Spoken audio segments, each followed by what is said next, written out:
કડવાનો હોય, શરીરને કડવાનો છે, મારા આત્માને ક્યાં કડવાનો છે? હવે થોડ્યો આવે તક્ષત. અને એ જ રીતે મહાશિવ પુરાણ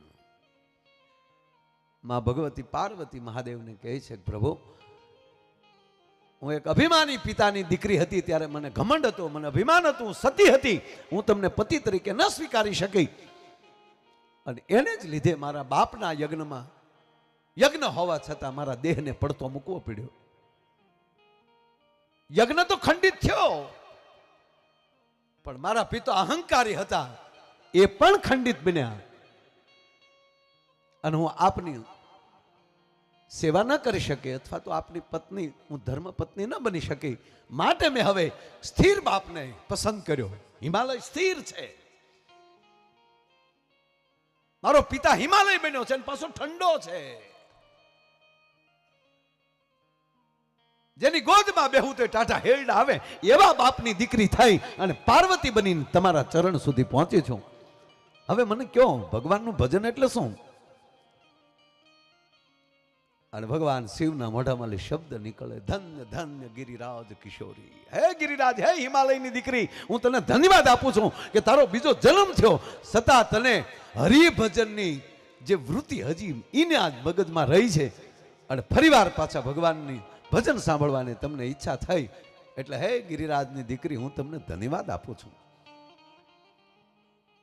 પણ હું માં કહું મેં અનુભવ અપના, એ સતહરિ ભજન જગત સબ સપના. હે પાર્વતી, હે ઉમા, હું મહાદેવ તને એટલું કહું છું કે જેટલું થાય એટલું ભજન સ્મરણ કરી લેજો, બાકી તો બધું સપનું છે.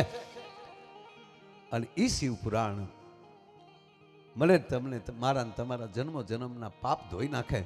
અને એમાંય મને આનંદ એ છે કે આવો અતિ પવિત્ર ગ્રંથ,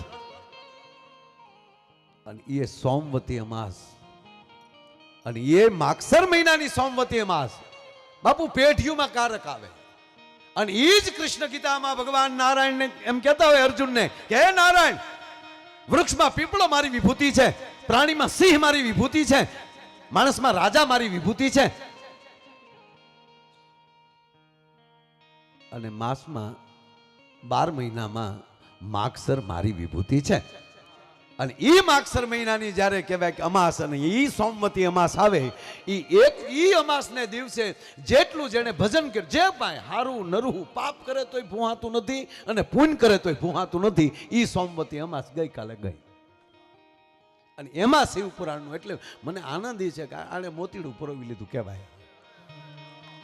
અને એકે નહીં, આ પરગડામાં જેટલા કથા મંડપમાં આવી જાય એ બધાયના તમે મોતીડા પરોવ્યા છે, એનો મને આનંદ છે. અને એવું જ્યારે શિવ પુરાણ કિરીટસિંહ સાહેબ બેઠા બેઠા ક્યારેક ક્યારેક, મેં બહુ વાંચતો નથી, હું વાંચું તો મને ઊંઘ આવે. જો ખરેખર જો મને વાંચવામાં રસ હોય તો મેં તમને લાગે હું ગ્રેજ્યુએટ નો છો, હું મારા બાપા મને નહોતા ભણાવવા માંગતા, હું નિશાળમાં હોઈ જતો. હું પાઠ પાકા કરવાનો માણસ જ નથી. પણ ઈશ્વરની કૃપા થઈ જાય, ભગવાને તમને જે માટે ધરતીમાં મોકલ્યા છે એ વ્યક્તિ તમે પરફેક્ટ થઈ જાઓ, એટલે પછી છે ને તમારું ધ્યાન અસ્તિત્વ રાખતું હોય છે. આ તમે રાજકીય ક્ષેત્રમાં સમાજ સેવા માટે આવ્યા છો, તો એમાં તમે જેમાં આગળ વધતા જાઓ. નરેન્દ્ર સાહેબ મોદીનું એક વાક્ય મને બહુ ગમે છે કે અમને ઉશીના અંજવાળા નહીં ફાવે. એ માનવ બીજાના અજવાળાની રાહ જોતો ને, આમાં ક્યારે દયા ઉડી જાય નક્કી નહીં છે. અમને ઉશીના અજવાળા નહીં ફાવે, હું જ જાતે બળતું ફાનસ છું. ભલે નાનો દીવો તોય હું. એમ પોતિકા અંજવાળે જે માણસ ચાલવાની કોશિશ કરે એને કોઈ દી વાંધો ન આવે. નહીં તો હમણાં કે એક ભાઈ, એટલે આમ તો જો કે મારી નિશાળમાં એ છોકરો ભણતો હતો, એ છોકરાને એને બાપાએ પૂછ્યું ભગવતસિંહ કે બેટા તું વેકેશનમાં આવ્યો છો, 7મા ધોરણનો છોકરો, કે માયાભાઈની નિશાળમાં